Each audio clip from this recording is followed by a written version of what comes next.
Hello students, नमस्कार, सलाम, सत श्री अकाल। कैसे हैं आप? मेरा नाम है गौरव मिश्रा और आज के इस वीडियो में हम लोग बात करेंगे अबाउट मेंडल के एक्सपेरिमेंट्स के बारे में। इससे पहले के एक्सपेरिमेंट स्टार्ट करें, पहले ग्रेगर मेंडल के बारे में थोड़ी सी बात कर लेते हैं। इनका जन्म हुआ था 1822 में एंड इनकी मृत्यु हुई थी 1884 में। इस 62 वर्ष की अवधि में इन्होंने बहुत बड़ा योगदान दिया एक सब्जेक्ट को जिसे हम लोग कहते हैं जेनेटिक्स। जेनेटिक्स जो थी वो एक ऐसी ब्रांच थी बायोलॉजी की जिसमें बहुत ज़्यादा बड़े लेवल पर रिसर्च हो नहीं पा रही थी और लोगों को समझ में भी नहीं आ रहा था। It was only when Gregor Mendel कहानी में आए तब कहीं जाके लोगों ने स्टार्टिंग में तो इनकी बातों पे विश्वास नहीं किया, बट 19वीं जब सदी खत्म हुई, 20वीं सदी में हम जब पहुंचे तो 3 अलग अलग वैज्ञानिकों ने आकर के इनके वर्क को फिर से ढूंढा और फिर कहीं जाके मेंडल को उपाधि मिली एज फादर ऑफ जेनेटिक्स। इन्हें कहा जाता है फादर ऑफ जेनेटिक्स। इनके बारे में एक डिटेल वीडियो हमने मतलब डिटेल डिस्कशन पिछले वीडियो में किया हुआ है, लिंक मैं डिस्क्रिप्शन में डाल दूंगा, ऊपर आई में भी आप देख पाएंगे। ठीक है ना। Basically Gregor Mendel was working at an Augustinian monastery जो कि का ब्रून शहर में थी।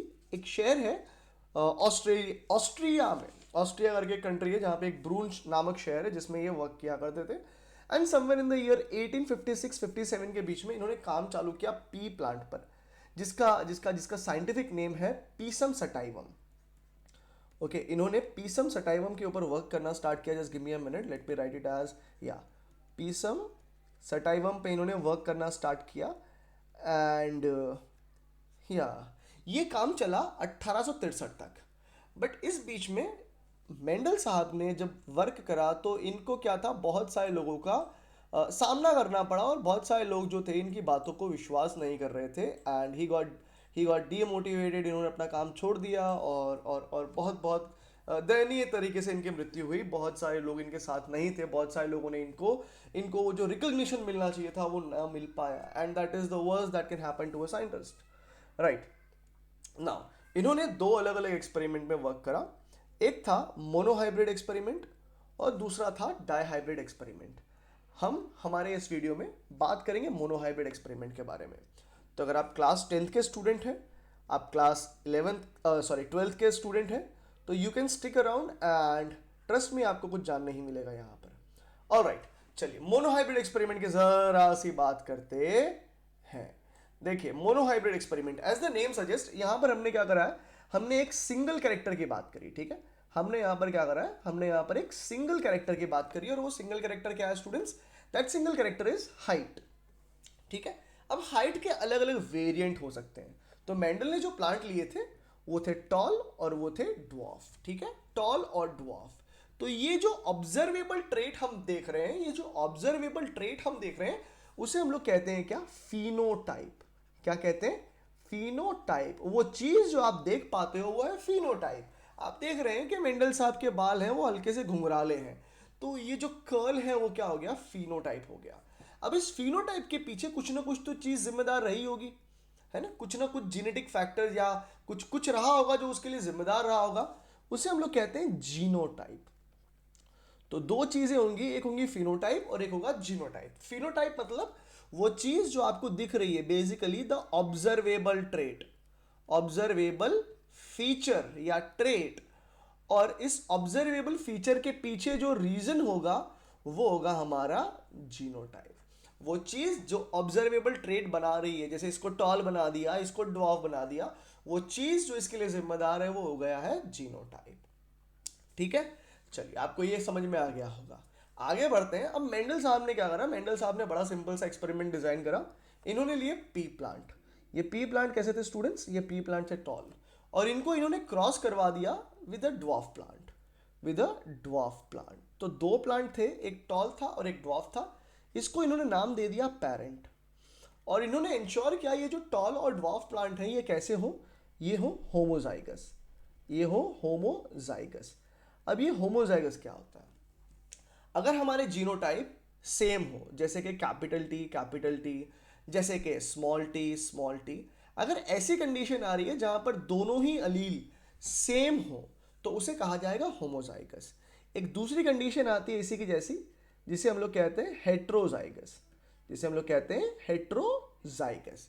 तो हेट्रोजाइगस में क्या हो गया स्टूडेंट्स, अगर कैपिटल टी और स्मॉल टी, तो आप देखते हैं कि दोनों के दोनों जो अलील है वो डिफरेंट है, ये दोनों के दोनों जो अलील है वो क्या है, डिफरेंट है। तो जब ऐसे डिफरेंट अलील्स होंगे तो उसे आप कहेंगे हेट्रोजाइगस। ठीक है, तो इन्होंने क्या करा, इन्होंने लिए एक टॉल प्लांट, इन्होंने लिया एक ड्वार्फ प्लांट और इसको क्रॉस करवा दिया। अब मैं चाहूंगा कि आप एक एक एक, एक मोमेंट के लिए थोड़ा सा मेरे साथ में आए। मैंने एक फ्लावर बना दिया यहाँ पर, इस फ्लावर को थोड़ा सा मैं कलर कर लेता हूँ और मान लेता हूँ कि ये एक यूनिसेक्सुअल फ्लावर है, मान लेता हूँ एक यूनिसेक्सुअल फ्लावर है। और इस यूनिसेक्सुअल फ्लावर के ऊपर हमने देखे यहाँ पे स्टेमन्स बने हैं, स्टेमन्स के ऊपर एंथर है, और एंथर जो है वो क्या प्रोड्यूस करते हैं, एंथर प्रोड्यूस करते हैं पोलन ग्रेन्स। ठीक है, पोलन ग्रेन्स बना दिए इन्होंने। यहाँ पर एक दूसरा फ्लावर था, इस फ्लावर के ऊपर क्या था, इस फ्लावर मान लेते हैं एक फीमेल फ्लावर थी, और फीमेल फ्लावर के ऊपर आपने देखा कि भैया यहाँ पर कुछ स्टिग्मा जैसा था। ठीक है, स्टिग्मा जैसा कुछ था, और ये जो पोलन बनाए थे हमारे एंथर ने वो आके गिर गए इस स्टिग्मा के ऊपर। तो ये जो फिनोमिना हुआ है students, this is pollination, this is pollination. अब अपने को पता होना चाहिए पोलिनेशन दो प्रकार का होता है, एक होता है सेल्फ पोलिनेशन और एक होता है क्रॉस पोलिनेशन। ठीक है, सेल्फ पोलिनेशन क्या होता है, अगर सेम प्लांट हो, अगर या तो सेम फ्लावर हो, या तो सेम फ्लावर हो या फिर सेम प्लांट हो, अगर सेम फ्लावर से पोलन निकल के उसी के स्टिग्मा पे गिर गया तो उसे कहेंगे सेल्फ पोलिनेशन। या फिर एक प्लांट के फ्लावर में से पोलन निकला और उसी प्लांट के दूसरी स्टिग्मा पे गिर गया तो उसे कहेंगे सेल्फ पोलिनेशन। दोनों एक ही है। हाँ, अगर एक प्लांट से निकल करके डिफरेंट प्लांट के फ्लावर पर गिरा है, डिफरेंट प्लांट लिख रहा हूं मैं, तो उसे कहेंगे क्रॉस पोलिनेशन। ठीक है, मेंडल साहब ने क्या करवा दिया, इस प्लांट का क्रॉस पोलिनेशन करवाया पेरेंट का, और अब इन्हें मिली F1 जनरेशन, इन्हें क्या मिली, F1 जनरेशन। F का मतलब क्या होता है, F का मतलब यहां पे होता है फीलियाल। और इन्होंने क्या देखा, to his surprise he found that all the plants that he got in the F1 generation were tall, all the plants that he got in the F1 generation were tall. Now Mendel was in a state of dilemma कि sir ये क्या हो गया ये क्या हो गया, हम तो सोच रहे थे यार टॉल है और ड्वार्फ है, टॉल और ड्वार्फ मिलता तो एक मीडियम प्लांट मिलना चाहिए था यार, हमने तो यहाँ पे टॉल प्लांट हासिल कर लिया, कहीं हमारा एक्सपेरिमेंट गलत तो नहीं हो गया। बट नसीब उन्हीं का साथ देता है जो अपने पे विश्वास रखते हैं। मेंडल ने अपने ऊपर भरोसा रखा, उन्होंने बोला कि नहीं भाई हम जो कर रहे हैं वो सही कर रहे हैं। ठीक है, तो इन्होंने देखा कि जो F1 में प्लांट मिले थे ये टॉल थे सारे। अब इनको इन्होंने क्या कर दिया, इनको इन्होंने सेल्फ पोलिनेट करवाया, इनको इन्होंने क्या करवाया, सेल्फ पोलिनेट करवाया।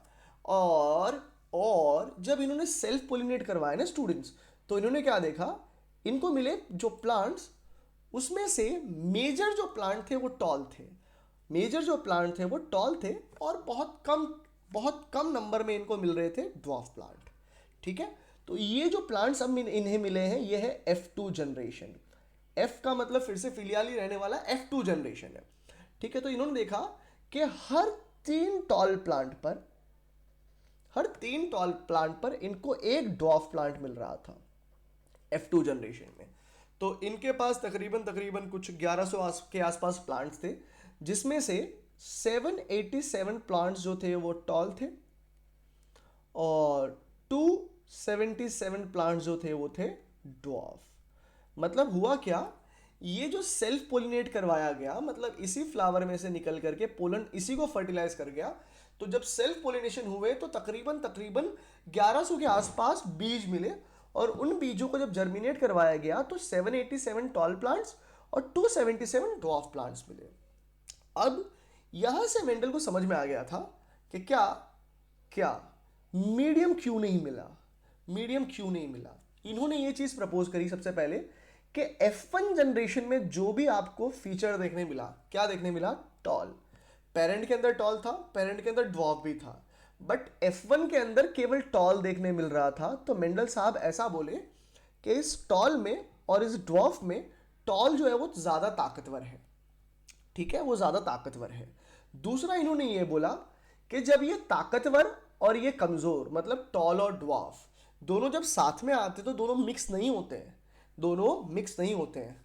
समझ नहीं आ रही ना बात, समझ नहीं आ रही ना बात, मत समझो। मैं तुमको क्या बताता हूँ, मेंडल के जो लॉज हैं वो बताता हूँ, फिर तुमको अच्छे से समझ में आ जाएगी भाई। देखो क्या करा गया, मेंडल साहब ने मोनोहाइब्रिड के बेसिस पर दो लॉज प्रपोज करे, जिसमें सबसे पहला था लॉ ऑफ डोमिनेंस। अब लॉ ऑफ डोमिनेंस क्या बोलता है कि there are dominant factor and there are recessive factors. Dominant factor और रिसेसिव फैक्टर्स क्या होते हैं, डोमिनेंट फैक्टर और रिसेसिव फैक्टर क्या होते हैं, उसके लिए आपको मैं यहाँ पे टॉल प्लांट पे ले जाता हूँ, और वो टॉल प्लांट पर भी जाएंगे।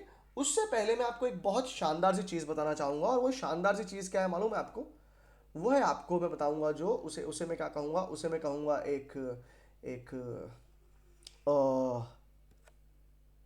Punnett square. अगर आप ये टॉल प्लांट देखते हैं तो ये केवल केवल एक ही तरह के गैमेट बना सकता है, केवल एक ही तरह के गैमेट बना सकता है। क्या, क्या नहीं पता। वैसे ये ड्वार्फ कौन से गैमेट बनाएगा वो भी हमें नहीं पता, पर गैमेट एक ही प्रकार के बनेंगे, देखते हैं। मेंडल साहब ये बोले, मेंडल साहब ये बोले कि F1 के अंदर जो टॉल प्लांट है उसके अंदर कैरेक्टर तो इस टॉल प्लांट से भी आए हैं और इस ड्वार्फ प्लांट से भी आए हैं। तो इन्होंने क्या कर दिया, इन्होंने कंसिडर कर लिया कि ये जो टॉल प्लांट है ना, ये जो टॉल प्लांट है ये क्या रहा होगा, ये रहा होगा डोमिनेंट, ये रहा होगा ताकतवर। जो ताकतवर था उसको इन्होंने कैपिटल टी और कैपिटल टी नाम दे दिया। कैपिटल टी इसलिए क्योंकि ये टॉल था तो टॉल का टी ले लिया। अब ये ताकतवर है, और ये जो ड्वार्फ है इसके लिए छोटा डी नहीं लिया, बट इन्होंने क्या लिया, छोटा टी और छोटा टी लिया ताकि रिलेटेबल रहे। अब क्योंकि ये दोनों टॉल और ड्वार्फ आप देखेंगे एक ही जैसे हैं, जीनोटाइप एक ही जैसा है, मतलब ये क्या बन जाएंगे स्टूडेंट्स, होमोजाइगस, राइट। अब ये होमोजाइगस टॉल प्लांट केवल एक प्रकार का गैमेट बनाएगा कैपिटल टी, और ये होमोजाइगस ड्वार्फ प्लांट केवल एक प्रकार का गैमेट बनाएगा दैट इज स्मॉल टी। ये टॉल प्लांट एक प्रकार का गैमेट बनाएगा कैपिटल टी, ड्वार्फ प्लांट एक प्रकार का गैमेट बनाएगा स्मॉल टी। दोनों को क्रॉस करवाएंगे तो क्या होगा, ये कैपिटल टी और ये स्मॉल टी आपस में जुड़ करके एक हेट्रोजाइगस फॉर्म बनाएंगे। क्या बनाएंगे, एक हेट्रोजाइगस फॉर्म बनाएंगे। समझ में आ रही है बात। चलिए अब मेंडल का लॉ ऑफ डोमिनेंस समझेंगे, दैट इज फर्स्ट लॉ। इन्होंने ऐसा बताया, मैं यहां पे लिख देता हूं capital T and small T.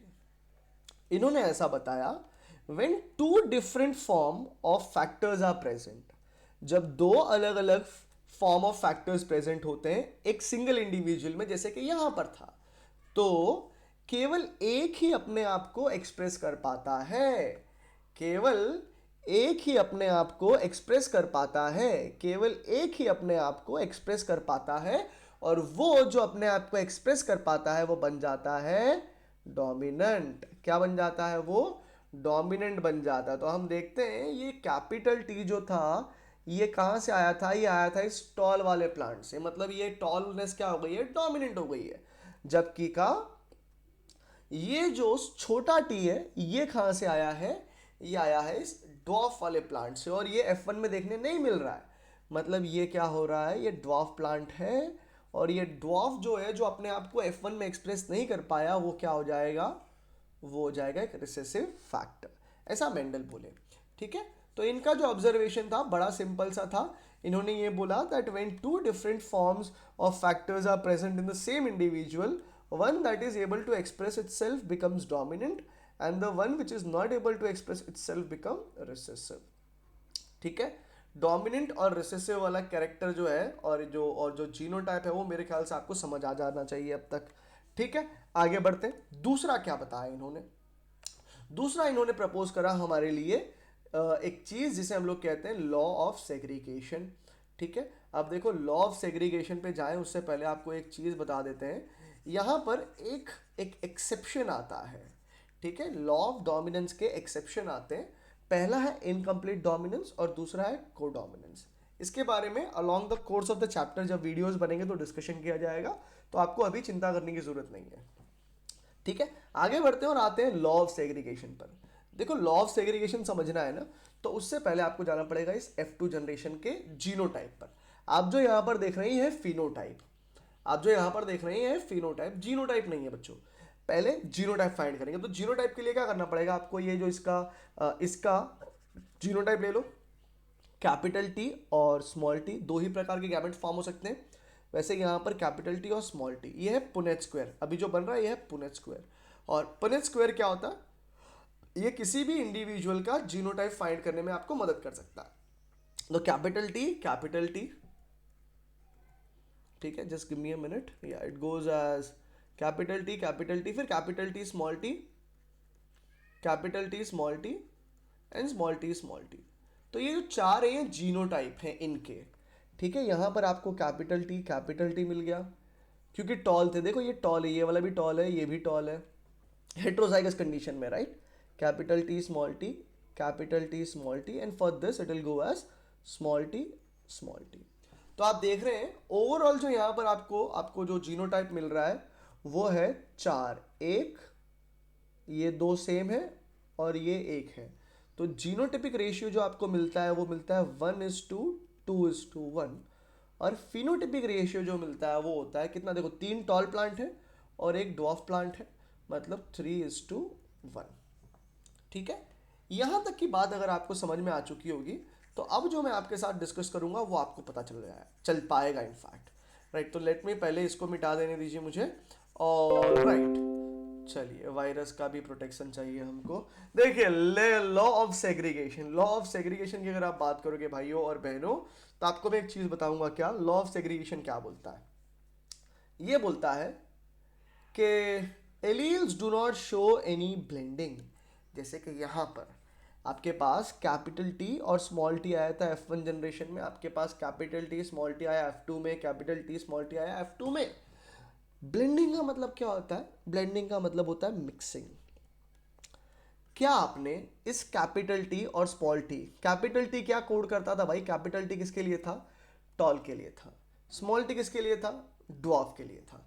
तो ऐसा लाजमी नहीं होना चाहिए था कि भैया टॉल और ड्वार्फ मिले और मीडियम बन जाए, ऐसा होना चाहिए था ना, बट ऐसा नहीं हुआ। क्यों नहीं हुआ, क्योंकि इन लोग की मिक्सिंग हुई नहीं। The alleles do not show any blending. दूसरा, both the characters are recovered as such in F2 generation। जब आप F2 जनरेशन देखेंगे मतलब यहां पर, तो आप देख पाएंगे कि ये पेरेंट के टॉल और पेरेंट के ड्वार्फ वापस यहाँ पर रिटेन होते हैं, वापस आपको वहां पर एग्जिबिट होंगे, ठीक है। तो मेंडल का जो मोनोहाइब्रिड एक्सपेरिमेंट था स्टूडेंट्स, वहां से हमको दो लॉज मिले, law of dominance and law of segregation. And this will be it in this video. I hope जो यहाँ पर आपको कन्वे करने का कोशिश किया गया था वो आपको समझ में आ गया होगा। अगले वीडियो में हम लोग बात करेंगे अबाउट द डायहाइब्रिड एक्सपेरिमेंट। मिलते हैं अगले वीडियो में, तब तक के लिए अपना बहुत ख्याल रखें, घर पर रहें, stay safe and God bless all of you, bye.